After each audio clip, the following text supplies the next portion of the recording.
Hey everybody, I'm back. Welcome, welcome. Come on in. How y'all doing? I'm back to do a part 3 to continue to discuss the lawsuit, and now I'm getting into the factual allegations of what Mrs. Ventura is alleging happened to her over this period of about 10 years. Now, in this particular video, I'm including a picture because I feel like the image that we have of their relationship, they look like a power couple, right? They looked like they were on the same page. They looked in most of the red carpets very powerful, very strong. She seemed to be supportive of him, right by his side. On the outside, it does not appear that the things that she alleges happened to her was happening, because the public image is a formed image. It's what they want people to believe, what they want people to think, and it's something that is crafted. Now, over these years, from the pictures that I went through, and I try to select pictures of people, for the most part, when they're looking well, they're looking healthy, they're looking strong, powerful. I don't really like to post a lot of bad pictures of people, even though we all have them, right? We have terrible pictures of us that we don't like. I try to pick pictures that would demonstrate someone in a positive, a good light, would give you a good opinion. And what I noticed about the pictures when I was looking through them to select a picture for my background, I had always come back to this picture when Cassie had at some point cut her hair. Now, I never followed her music. I've only known of her as her being in a relationship with Sean Combs. And again, I told you in past videos, I was not a huge fan of Mr. Combs. He did have a few songs that I liked. The song about Biggie, when he passed away, I liked that song that he did with Faith Evans. I liked that show, Making the Band. I used to love watching Dandy Kane, Day 26, how they formed, and they worked very hard, things like that. But following his personal life, his relationships, his dating, I didn't really know anything about Kim Porter, although I know she was the mother of his children. I didn't know anything. I know they were not married, because that was something that they would put, not them, but the media would always recognize that, a man would have a child with you but not marry you. So that's how I kind of knew of Kim Porter, but I didn't really follow Sean Combs over the last 20 or so years. So I always come back to this picture, and I'm looking at the faces, I'm looking at the body language. It's very strong. It's a contrast of black and white. They can put on some nice clothes and look good. But what is happening behind the scene? Things that we don't know. Now, I told you, I think in my first or second video, part 1 or part 2, that there was some rumblings that people were not really interested in sitting next to Diddy at these Grammys for 2024. And I found that to be very odd, because as we all know and have seen over the last 2 weeks, there have been a plethora of news articles really demonstrating that a lot of people in Hollywood knew. They knew what was going on. They attended the parties. They were aware of some activity that did not appear right. And some people say they received pictures and video and things like that. So the same people, for the most part, that don't want Mr. Combs allegedly sitting next to them at these award shows, they already knew what was happening. This was not a secret in Hollywood.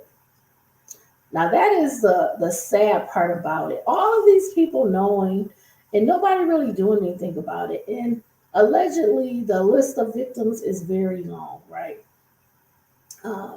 From childhood uh, musicians to grown men in the industry that were also in music. The list is very long for what they're alleging happened. I'm not going to list anybody, but it's already out there. It's not any secret if I was to list someone, but I'm not going to do that. But that list is out there, right? So today I want to talk about two things. The first thing is now there's a fourth lawsuit. This lawsuit is, it's not really shocking so much. I was kind of surprised that additional lawsuits are still coming out because the deadline has now passed. But this lawsuit involves a 17-year-old. And the allegations are primarily that she was trafficked from Michigan to New York. She was gang-ard, and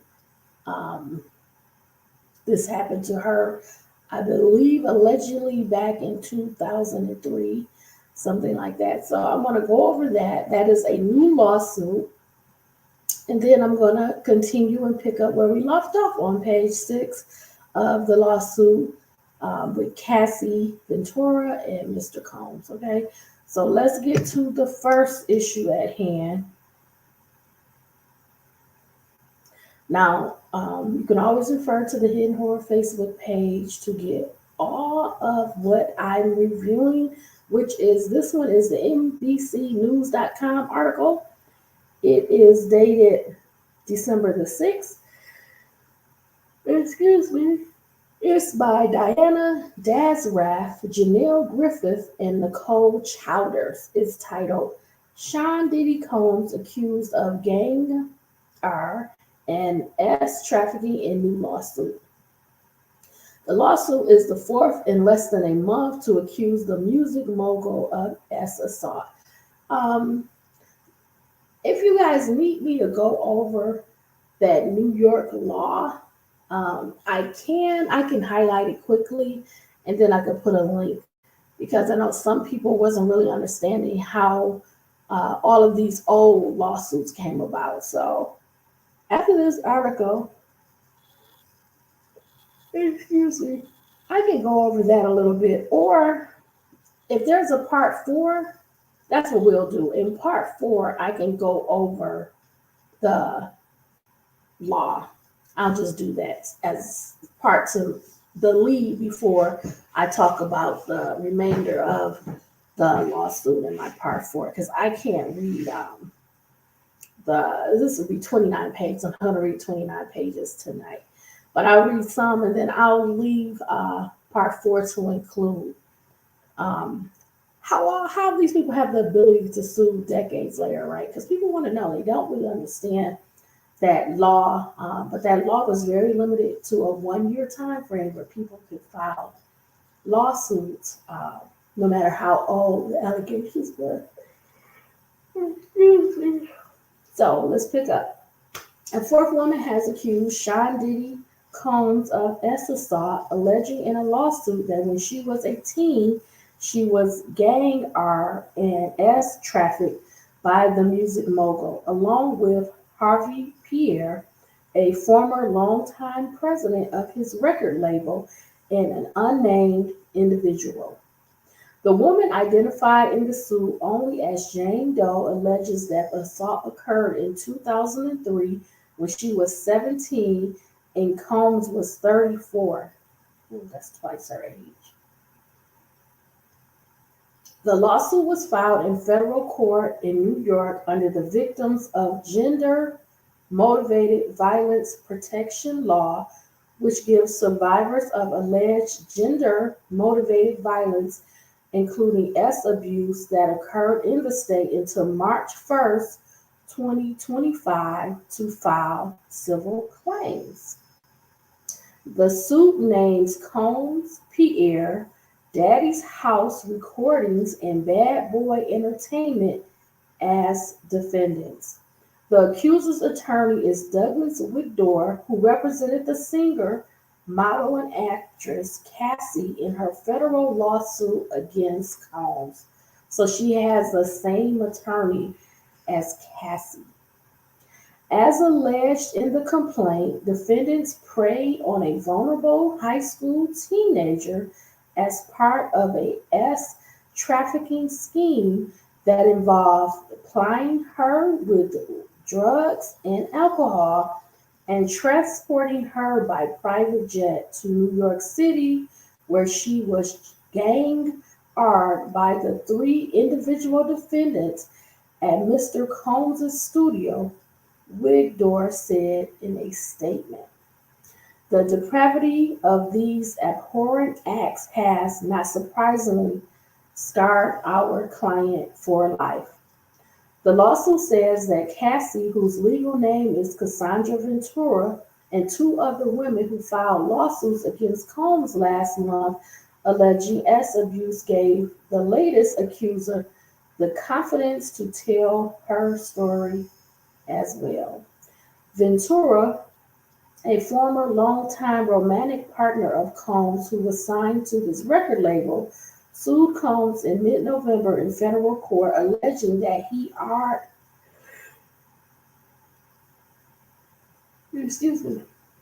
and repeatedly abused her over nearly a decade. The case was settled a day later. The terms of the settlement were not disclosed. Combs' lawyer, Ben Brafman, said the settlement was in no way an admission of wrongdoing. Two other women, Liza Gardner and Joey Dickerson Neal, have also alleged in lawsuits that Combs has assaulted them. Combs denied any wrongdoing in a statement Wednesday, starting off with, "Enough is enough. For the last couple of weeks, I have sat silently and watched people try to assassinate my character, destroy my reputation and my legacy," he said. "Sickening allegations have been made against me by individuals looking for a quick payday." He added, "Let me be absolutely clear. I did not do any of the awful things being alleged. I will fight for my name, my family, and for the truth." In the most recent suit, Doe alleges that she met Pierre, the longtime president of Bad Boy, the record label Combs founded in the early 1990s, in 2003 at a lounge in the Detroit area when she was 17 and in the 11th grade. She was at a lounge at 17? Okay. The suit says that Pierre complimented her and then began talking about Combs, whom he described as his best friend, eventually calling Combs to introduce him to Doe. Pierre is no longer employed at Bad Boy. Mr. Combs convinced Mrs. Doe, who was half his age, at the time, to accompany Mr. Pierre and the third assailant on a private jet to come to his studio in New York City, the suit alleges. But come to the studio for what? And then where is her parents? She's underage. How did she get on a plane? Well, she got on a private plane. Maybe she didn't have to go through those security measures back in 2003. Well, this was after 9/11. I'm not sure why she wouldn't have had to go through any type of security measure. I mean, maybe she had an ID. She's in the 11th grade. I don't know. That doesn't sound right. Before they left for the private jet, the suit alleges that Pierre smoked crack cocaine at the lounge and forced Doe to perform oral on him. Why would you get on a plane if this is happening before you even leave? Why would you get on a plane?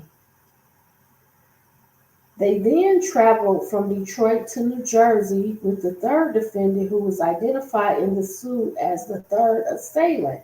as well as another unnamed person.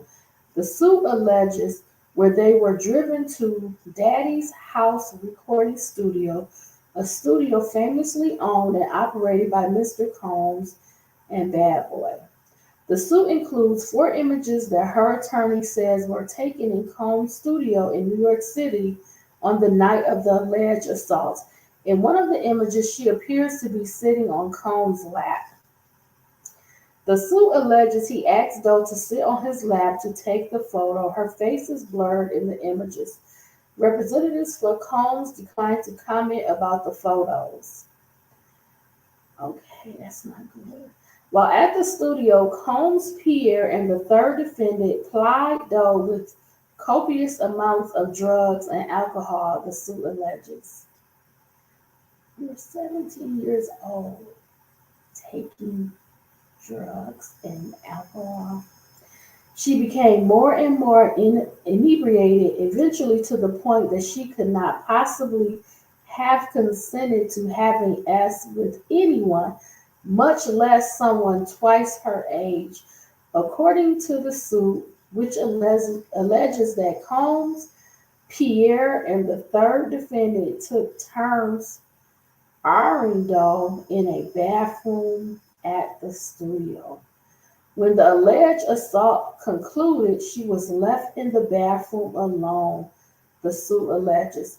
Doe fell into the fetal position and lay on the floor, it states. The suit states that she eventually regained her bearings but could barely stand up and had to be helped to walk out of the building and into a car. She was taken back to an airport and flown back to Michigan, the suit states, adding that she has very limited recollection of her transport home and only remembers being in her car sometime early in the morning. Her underwear was missing, according to the suit. As a result of being armed by Mr. Combs, Mr. Pierre, and the third assailant, Mrs. Doe suffered significant emotional distress and feelings of shame that have plagued her life and personal relationships for 20 years, the suit states. In a statement Friday, Pierre called the allegations a tale of fiction. I have never participated in, witnessed, nor heard of anything like this ever.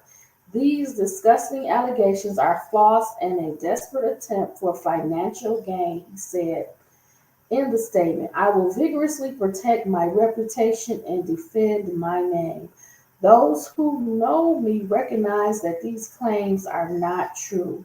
In addition to the suits from the 4 women, Combs companies have also been named in a lawsuit filed last month in New York Supreme Court that accuses Pierre of harassing and assaulting an assistant.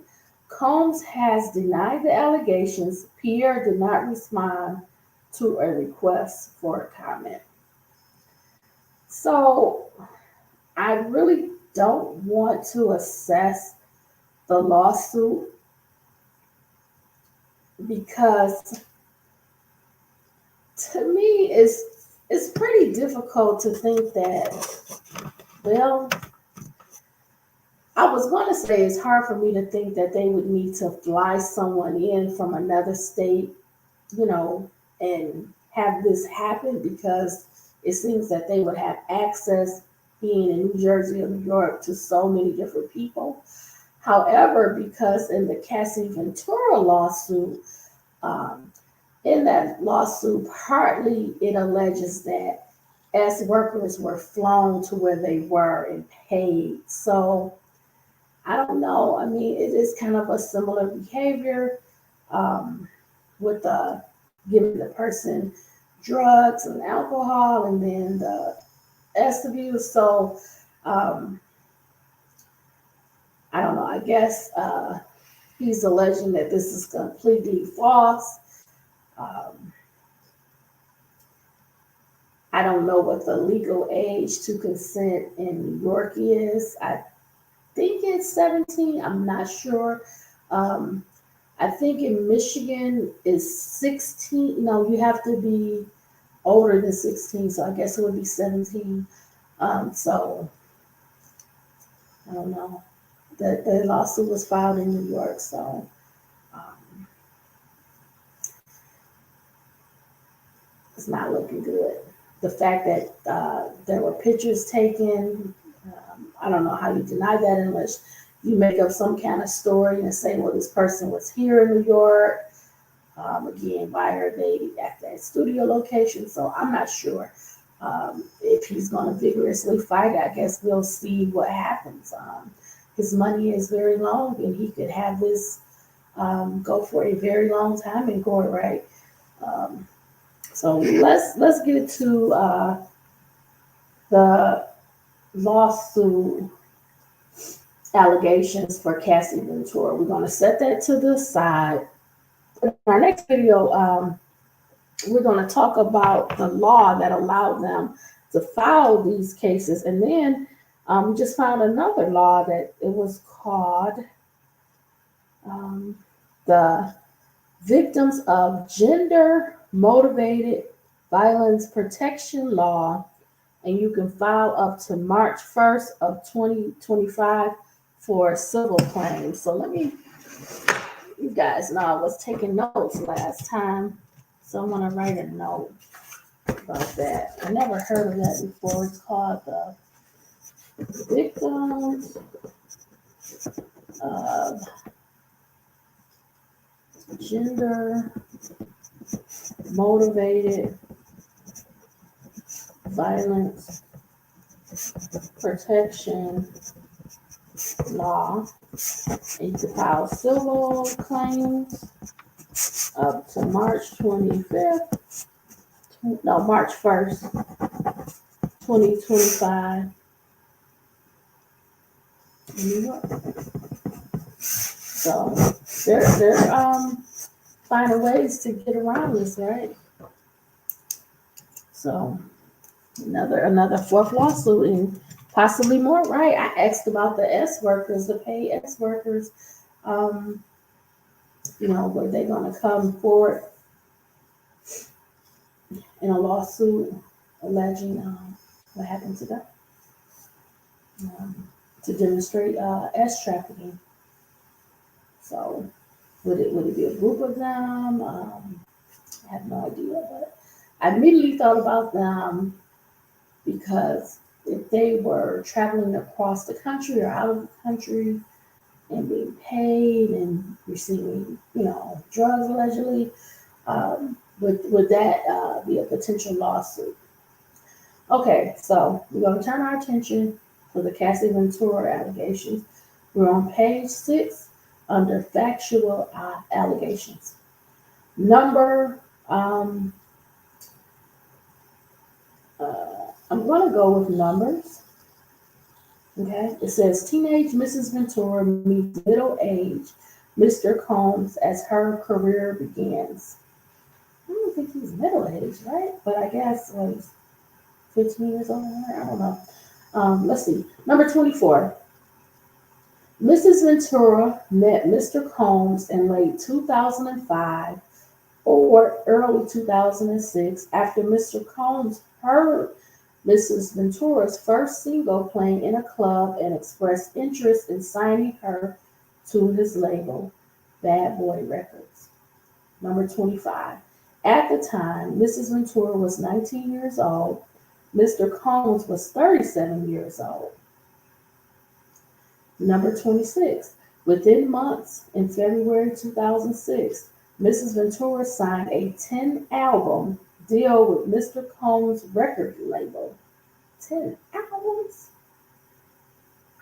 Okay. Number 27. Mrs. Ventura's first album, Cassie, was released in August 2006, debuting at number 4 on the U.S. Billboard 200. Number 28. To promote the album, Mrs. Ventura made television appearances on MTV's Total Request Live and BET's 106 in Park. Mrs. Ventura suffered from significant performance anxiety during these appearances, and press outlets were highly critical of Mrs. Ventura's performances on these shows. Number 29. Mr. Combs, however, sought to rehabilitate his newly signed talent, telling MTV News, "You could hear the nervousness in her voice, and to be honest, I kind of smiled at it because it made me really appreciate what I really love about her. She's a regular person. It just made me appreciate that she got nervous, and it was kind of cute to me, to be honest. You've got to understand that success for her is coming out of nowhere. It's just so huge, and sometimes everybody handles it differently." And he kind of put his romantic interest out there. Okay? Number 30.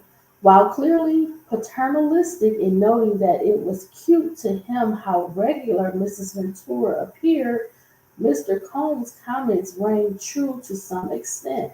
Upon signing with Bad Boy Records, Mrs. Ventura was quickly thrust into the spotlight and was unfamiliar with how to navigate her new celebrity status. Number 31. Mr. Combs' recognition and glorification of Mrs. Ventura's naivete proved to set the groundwork for his manipulative and coercive romantic and relationship with Mrs. Ventura, a woman nearly 2 decades his junior. Number 32. Within a year of signing with Bad Boy Records, Mr. Combs became deeply entrenched in Mrs. Ventura's life, almost immediately asserting possession and control over her and inserting himself into all aspects of her career and her personal life. Number 33. In November 2006, Mr. Combs invited Mrs. Ventura to perform his song "Come to Me" along with him at the MTV Europe Music Awards in Copenhagen, Denmark. After rehearsal for the performance, Mr. Combs walked around in a row with a drink in his hand, flaunting his lavish party lifestyle to his label's newly signed artists. Number 34. During hair and makeup leading up to the performance, Mrs. Ventura's hairstylist and Mr. Combs' makeup artist told Mrs. Ventura that Mr. Combs was interested in Mrs. Ventura. Mrs. Ventura shrugged off the gossip and in fact expressed disgust given the large age gap between her and the president of her record label. We're on page 8 now, you guys. Number 35. Emphasizing the age and power dynamic early on in their working relationship, Mr. Combs positioned himself as a father figure and protector of Mrs. Ventura. By way of example, after returning to New York after a trip to Las Vegas, during which she endured a brief hospital stay, Mrs. Ventura, who by then was fully healthy, went out to a club with her friends. When Mr. Combs saw her out, he reprimanded her, telling her to go home and take care of herself. At the time, Mrs. Ventura thought that her record label was looking out for her well-being and that Mr. Combs had her best interests in mind. Number 36. Mr. Combs also ensured he was intertwined with Mrs. Ventura's personal and social life, for instance, by inviting himself to Mrs. Ventura's 21st birthday party in Las Vegas. He also brought along famous musicians and producers, thereby flaunting his celebrity status and influence in front of a young and impressionable Mrs. Ventura. Number 37. Although Mr. Combs knew that Mrs. Ventura was in a relationship at the time, and even though he was publicly in a relationship with Kim Porter, Mr. Combs nevertheless pursued Mrs. Ventura. At an after party in a hotel suite following Mrs. Ventura's 21st birthday party, Mr. Combs pulled Mrs. Ventura into a bathroom and forcibly kissed her. Mrs. Ventura did not consent to this unwanted contact. She immediately ran out of the bathroom and the hotel suite and cried. She told her best friend at the time about what happened, but was too scared to tell anyone else. Number 38. At the Video Music Awards the following day, Mrs. Ventura's boyfriend at the time joined her and Mr. Combs at a table at the awards ceremony. Mr. Combs became angry, telling Mrs. Ventura that the invitation to the awards ceremony was only for her and not for her significant other. Part 2. Mr. Combs lures Mrs. Ventura into a relationship.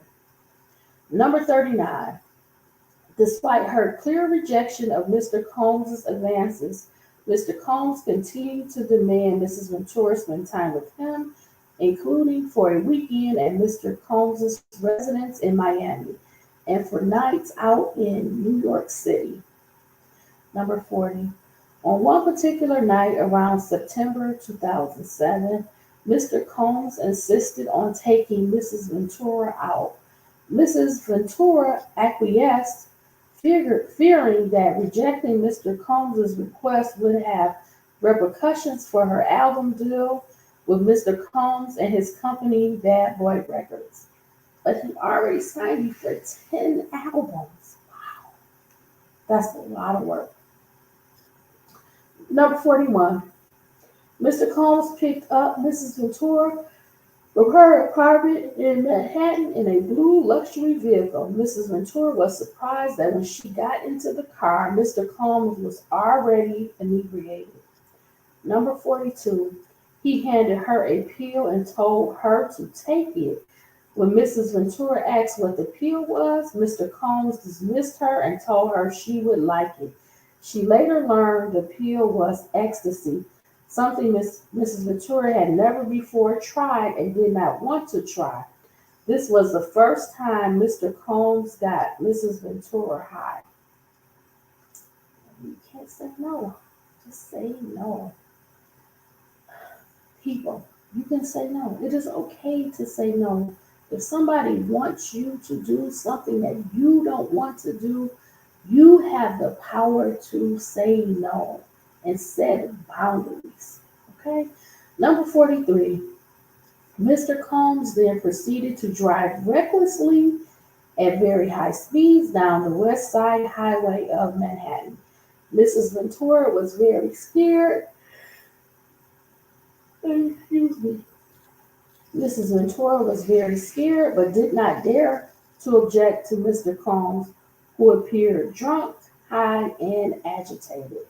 Number 44.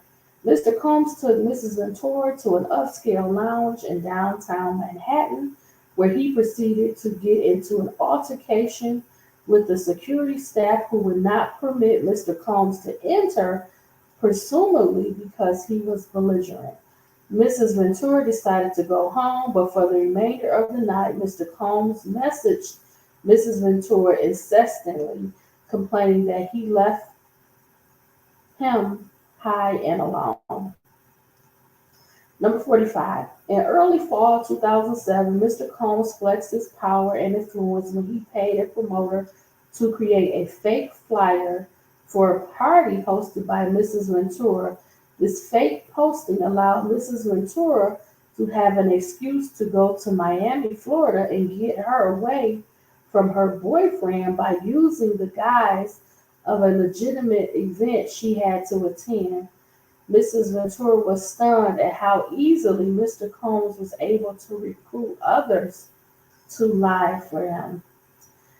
Number 46. Mrs. Ventura was uncomfortable with the fake flyer, but because the request to go to Miami was made by the owner of her record label, and because she was scared to go against his wishes and face repercussions to her nascent career, Mrs. Ventura agreed to join Mr. Combs in Florida. Number 47.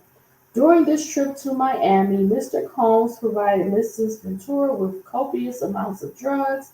She became more intoxicated than she ever had before, and her intoxication lasted throughout the weekend trip. As she wanted Mr. Combs to continue to support her career, she felt she could not refuse Mr. Combs, urging her to take more drugs. After providing her with drugs, Mr. Combs had acts intercourse with Mrs. Ventura during this trip. Number 48. Within 2 years of meeting Mr. Combs, Mrs. Ventura found herself lured into the immediate circle of her boss, the owner of her record label, and one of the most powerful men in the entertainment industry. Okay, so I'm going to take a little break here.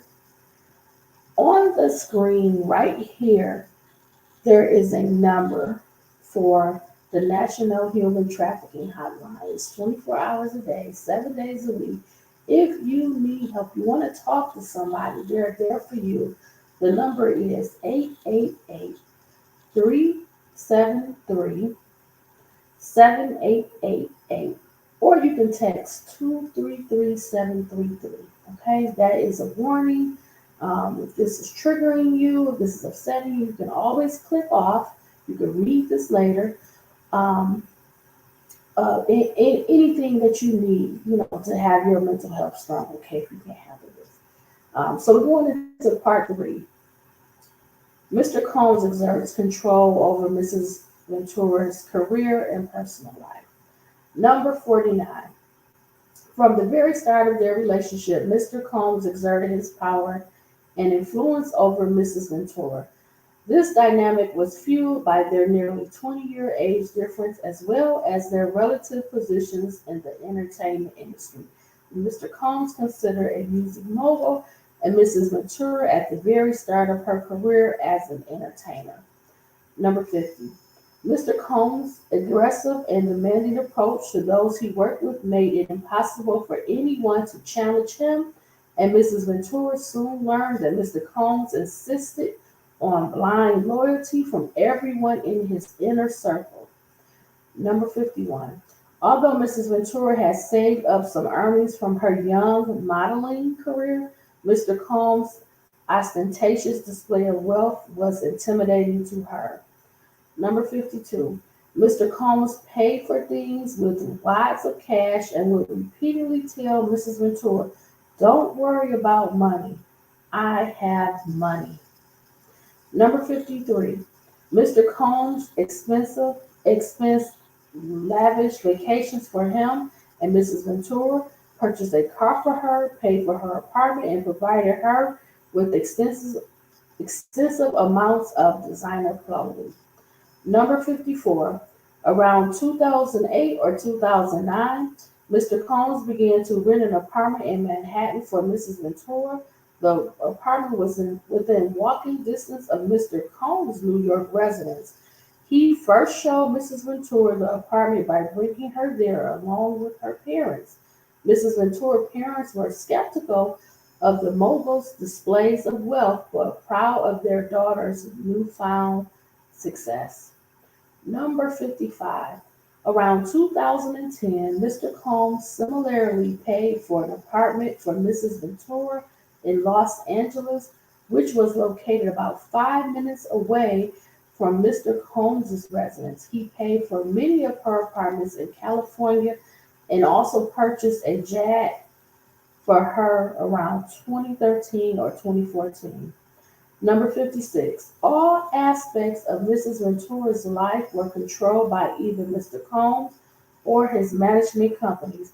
Every event Mrs. Ventura attended, from the travel to the makeup and clothing, was paid for directly by Mr. Combs and his affiliated companies.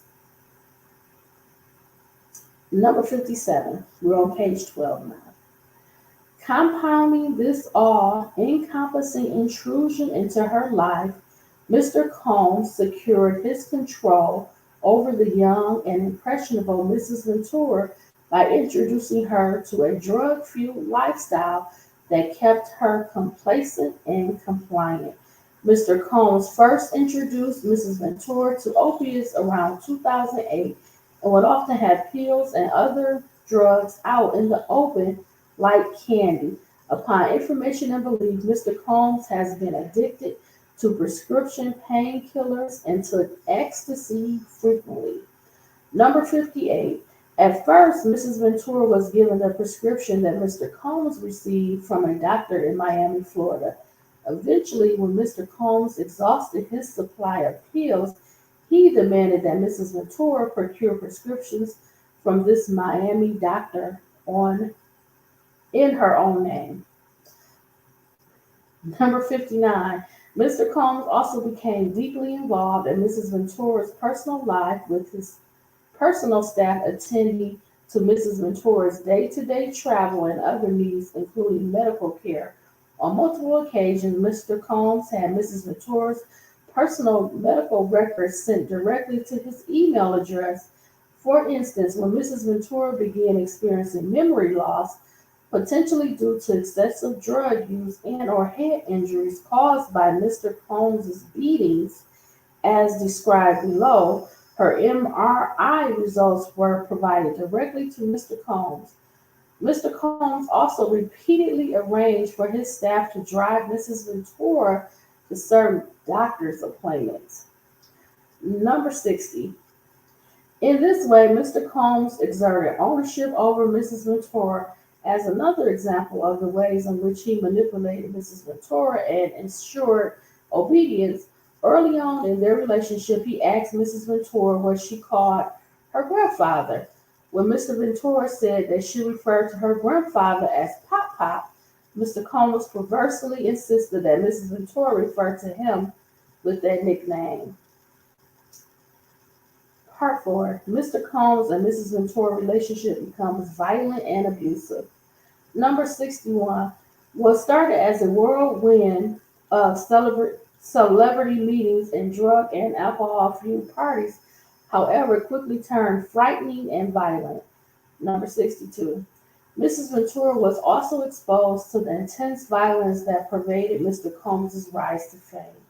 For example, on one occasion when Mr. Combs and Mrs. Ventura were using drugs together at his home, one of his security staff barged in and announced that Suge Knight, a longtime rival of Mr. Combs, was spotted at Mel's Drive-In Diner in Los Angeles. Mr. Combs began to get dressed, retrieved multiple guns from a safe, and ran out of his home to where he believed Mr. Knight was dining. Mrs. Ventura became terrified and began to cry. Number 63. On at least 2 occasions, Mr. Combs demanded that Mrs. Ventura hold Mr. Combs' gun in her purse. Mrs. Ventura had no familiarity with guns and was petrified that the firearm would accidentally go off in her purse. There was no clear reason why Mr. Combs required her to hold his guns, except to reinforce to his young girlfriend that he was violent, powerful, and dangerous. Number 64. Over the next decade, multiple times each year, Mr. Combs would violently beat Mrs. Ventura, leaving bruises on her body. After every instance in which he beat Mrs. Ventura, Mr. Combs used his money and power to orchestrate extensive efforts to hide the evidence of his abuse, including by hiding Mrs. Ventura in hotels for days at a time to let her bruises heal. Number 65. In one such instance, after a party with Jay-Z, Mr. Combs beat Mrs. Ventura repeatedly in an Escalade, including by kicking and hitting her. He forced her out of the vehicle on Fifth Avenue in New York City. She was eventually able to hail a cab and get to her apartment in Manhattan, where she cried in fear, realizing there was no one she could tell about what happened at the hands of this incredibly powerful man. She spent the subsequent 3 days hiding in her apartment.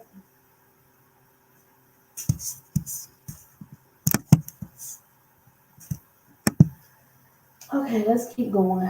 Number 66. In January 2009, after Mr. Combs learned that Mrs. Ventura spoke to another music manager at a party in Los Angeles, he became enraged.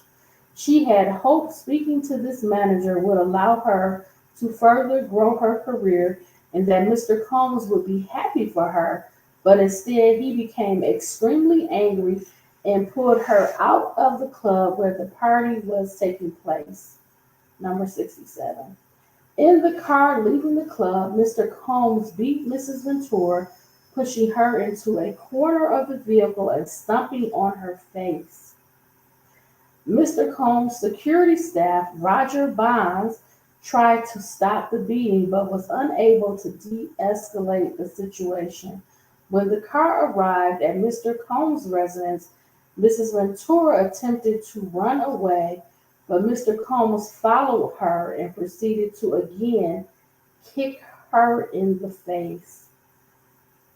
Mrs. Ventura was bleeding profusely and was ushered into Mr. Combs's home, where she began to throw up from the violent assault. Number 68. Upon recognizing the damage he had done and the physical evidence of his abuse, Mr. Combs panicked and forced his staff to bring Mrs. Ventura to a hotel suite at the London Hotel in Los Angeles, where she was required to stay for a week.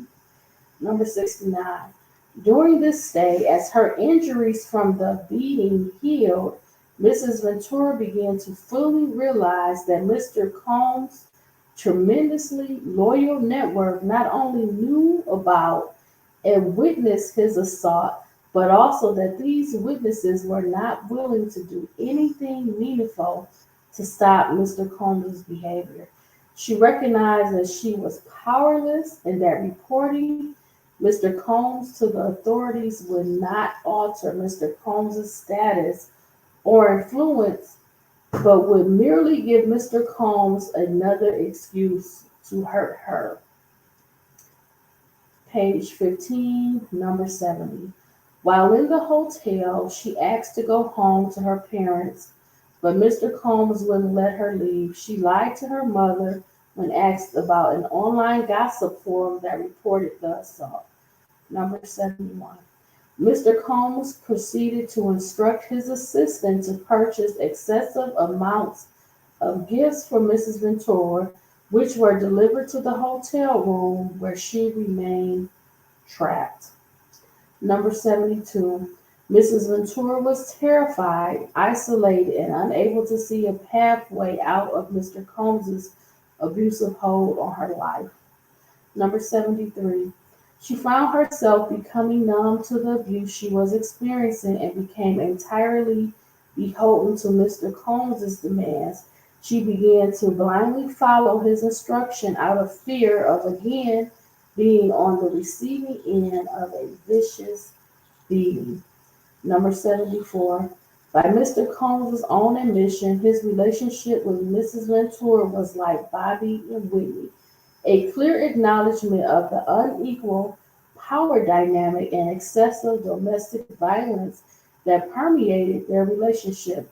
From the outside looking in, Mrs. Ventura had heard others refer to her relationship with Mr. Combs as akin to Ike and Tina. Number 75. Her volatile and abusive partner, who also owned her label and therefore held her future success in his hands, had fully exerted control over every aspect of her life. Part 5. Mr. Combs forces Mrs. Ventura into trafficking. Number 76. Within a few months of beginning a romantic relationship with 40-year-old Mr. Combs, the 22-year-old Mrs. Ventura felt beholden to his whims and demands. Number 77. While in New York City, Mr. Combs told the Mrs. Ventura that he wanted to engage in a fantasy of his called voyeurism. Mr. Combs said that it would turn him on if he saw Mrs. Ventura with another penis. Number 78. The first time, Mr. Combs hired a man and brought the man to his home in Los Angeles. The man, Mr. Combs, and Mrs. Ventura wore masquerade masks and ingested drugs. Mr. Combs directed Mrs. Ventura to perform sex acts with the man while Mr. Combs watched them. He pleased himself while he directed Mrs. Ventura and the man to do specific sex acts. Number 79. The entire encounter lasted multiple days. Number 80. Mr. Combs began to call the arrangement a freak off or FO. He would repeatedly tell Mrs. Ventura at random moments that he wanted an FO, and Mrs. Ventura was eventually expected to facilitate the location and the hiring of male S workers. Number 81. At certain points during Mrs. Ventura and Mr. Combs' relationship, he would insist on an FO weekly. Mr. Combs would repeatedly tell Mrs. Ventura that this practice was our thing and our secret. Number 82.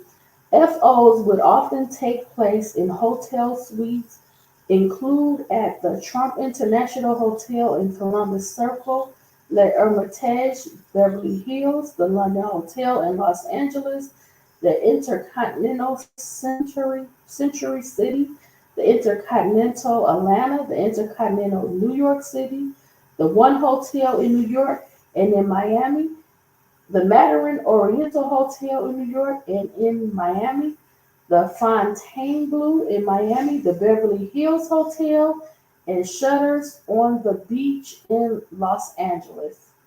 Number 83.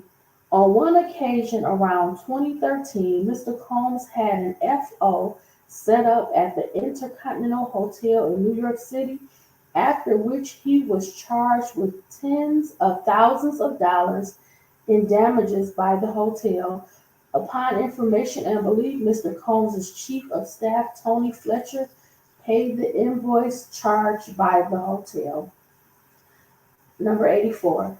Mrs. Ventura was eventually instructed to use websites and escort services to find male S workers to participate the FOs. Mr. Combs told Mrs. Ventura to search for large black penises on the website. Number 85. Sometimes Mr. Combs would pay to fly male S workers to his location, including to multiple cities in the United States as well as abroad.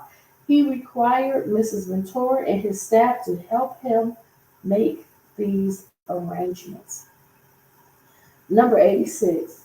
Mr. Combs' assistants would help to set up the FOs, including by setting up the hotel suites with baby oil and Astroglide. Number 87. Mr. Combs always supplied Mrs. Ventura and the S worker with copious amounts of drugs before and during the FOs. Mrs. Ventura was given ecstasy, cocaine, GHB, ketamine, marijuana, and alcohol in excessive amounts during FOs, which allowed her to disassociate during these horrific encounters. It became commonplace to get IV fluids in the days after an FO to recover from the excessive substances pushed upon her. Number 88. Mrs. Ventura was required to dress up in lingerie for an FO, and Mr. Combs' assistant she wore white nail polish to contrast her nails with the skin of the black men he hired to have S with her. Number 89. During the FO, Mr. Combs would instruct Mrs. Ventura to pour excessive amounts of oil over herself. Number 90.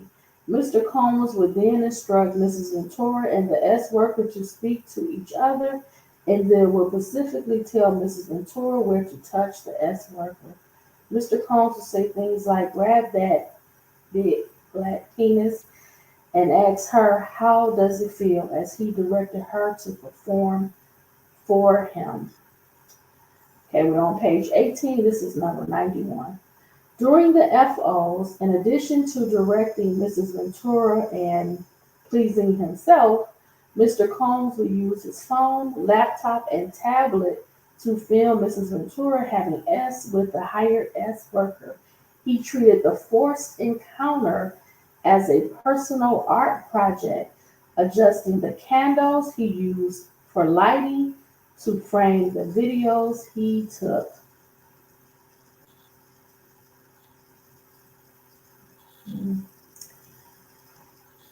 Okay, and continuing on. Number 92. While Mrs. Ventura quickly deleted any photographs or video of S acts if they were taken on her phone, Mr. Combs repeatedly made clear that he retained many videos of Mrs. Ventura during FOs. Number 93. Even when she deleted the videos, Mr. Combs would tell Mrs. Ventura that he was able to recover deleted videos from her devices. On one occasion, he sat next to her on a flight and made her watch a video she thought she had deleted, reinforcing her inability to escape and the immense power he held over her. Number 94. Mr. Combs would pay the male S workers a few $1,000s in cash for their services. Number 95. During some FOs, Mr. Combs will become extremely intoxicated and would hit Mrs. Ventura in front of the male S worker. Number 96. Mrs. Ventura was repulsed by Mr. Combs' demands, but between the physical beating and recognizing his incredible power and incredible temper, Mrs. Ventura became petrified of her partner and boss and felt that she could not say no. Number 97. He even would present her with lavish gifts prior to or in the middle of the FOs, seemingly acknowledging the ways in which these forced encounters constituted work for Mrs. Ventura and that he needed to compensate her for this work. At one point, he had given her so many designer bracelets for FOs, and immediately following his brutal beatings, that she felt that she was shackled by his presence. Number 98. Frequently, her anxiety before an FO would become so great that she would become physically ill, sometimes to the point of vomiting. While kneeling over the toilet, Mr. Combs would shame her into performing for him, eventually forcing her to get up and proceed with the encounter. Number 99. She knew firsthand that telling Mr. Combs that she did not want to engage in FOs was met with anger and violence. Number 100. In addition, any suggestion that Mrs. Ventura would refuse the FO or otherwise report Mr. Combs' abuse was met with ultimatums by Mr. Combs, who would say that Mrs. Ventura could not go to the police because she had a lot to lose. Number 101. Around August 2015, for example, in the middle of surprise birthday dinner for Mrs. Ventura's 29th birthday, Mr. Combs insisted that Mrs. Ventura leave the party and go to a hotel for an FO. When she expressed that she did not want to go, Mr. Combs had Mrs. Ventura cornered by his security staff in order to force her to leave with him. Number 102. After this FO, Mr. Combs and Mrs. Ventura went back to the hotel room that Mrs. Ventura was staying in, where some of Mrs. Ventura's friends were already hanging out. Mr. Combs was severely intoxicated and at one point during the night picked up one of Mrs. Ventura's friends like a child and dangled the friend over the balcony of the 17th floor hotel suite. Mrs. Ventura and her friends were scared by Mr. Combs' erratic behavior, but Mrs. Ventura was heavily sedated because of the drugs she took to participate in the FO, and therefore was unable to respond to Mr. Combs' terrifying behavior. Number 103. The FOs became work for Mrs. Ventura, and despite her protestations, Mr. Combs insisted on these intricately staged and forced encounters between Mrs. Ventura and various male S workers. Now, this is where we are. We at part 6 on page 20. We're going to stop here because, again, I do not want these videos to be very long considering the nature and the content, right? I want to try to keep them about 1 hour or less because it's a lot. It's a lot going on. It's a lot of allegations. So many points, so many red flags. Um, I don't really, I don't really understand how, um, even though she was so much younger, so many boundaries were crossed early on, even before she got into a relationship. And I would just advise people to have boundaries with people. Know the power of the word no. When you say no, you mean no. You're not backing down. You're not changing your mind. You're not going to do something that you want to do. You don't want to do something that makes you feel uncomfortable, something that feels wrong. You don't want to get into a habit of not meaning what you say. You have to vocalize your feelings. If your feelings are no, let them be no and stand on that. Do not change how you feel because you don't want to continually have more things come up. Other instances, other times where those boundaries are pressed. And again, it's further out, further out. Someone yells at you, they push you, they start to choke you. Now they're beating you, now they're arguing you. A person will continue to push those boundaries until you have enough, until you get out, until you walk away, until you remove them from your life. And when you decide to remove them from your life, that's when they come the worst, the hardest. That's where the gifts come, the presents. They want to get you back. They want to pull you back in. They might apologize and seem sincere, but don't believe it. Believe what they have shown you. And there's usually, again, a building up, a progression of bad behavior.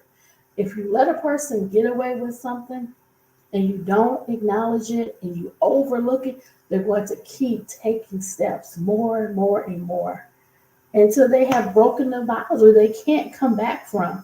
And unfortunately, in this case, the age difference, the power dynamic being the boss and an employee, that plays into it. Him having more experience, being the older person, her being younger, him being experienced in the music industry, being in music, um, having access, having money, her being just new as a new artist, not having money, not having the experience. So many contrasting levels of red flags where this was to grow. Even the drug use, introducing her into drugs, kind of, I don't want to say, I'm going to say allegedly, maybe hooking her onto drugs where she needs them now, where she would be dependent on that person supplying her. Again, they said that all of her needs were being met, all of her bills, her housing, her car, everything down to her clothing, right? So one person might need you now because you're taking care of them. All of these, when you're not independent, when you need that person, when they're meeting major needs, that makes it harder to leave. It makes it more challenging. Again, if she's fearful, if she thinks it's gonna hurt her career, she signed this long 10 album, excuse me, not 10 years, 10 albums. Sometimes you don't have 10 albums over a lifetime. You can't even forecast out that far, look that far out, 10 albums. That was just not a good deal for her. So, so many things there, and just the idea allegedly of all of these people, his inner workings, his staff, his security, um, people that are assisting him, knowing, seeing what's going on, and no one saying or doing anything about it. And then she realizes, oh, they work for him. Their job is to make sure that his needs are met, not my needs. They don't have the power to stop. They don't have the desire to stop. They're following his directions. It took her a long time, it seems like, to figure that out. So let's keep reading and see, how does she figure it out? What does she decide to do, right? We know eventually there is a break in the relationship, and now in 2023, now the massive lawsuit. But again, let's look at these pictures, right? Let's look at how they appear to the public. Everything that you see is not real. Some of it is staged, manufactured, crafted for you to have a certain opinion. It does not make it true. That's why you just never know what another person is going through. And we want to say allegedly because he did not respond to the lawsuit. He did settle, but he didn't respond to the allegations in the lawsuit. So we're going to leave it here. We will pick back up. We're on part 6 of page 20. Okay. So thank you for checking out this video. If you ever need any resources, you can always call. That's a 24-hour hotline. And there's other resources online that you can check out. Okay. So stay smart, be safe, be savvy, be well, all my friends. I will see you in part 4 very soon. Okay. Have a good morning. Have a good morning, my friends. Enjoy your Sunday. Stay blessed. Bye, friends.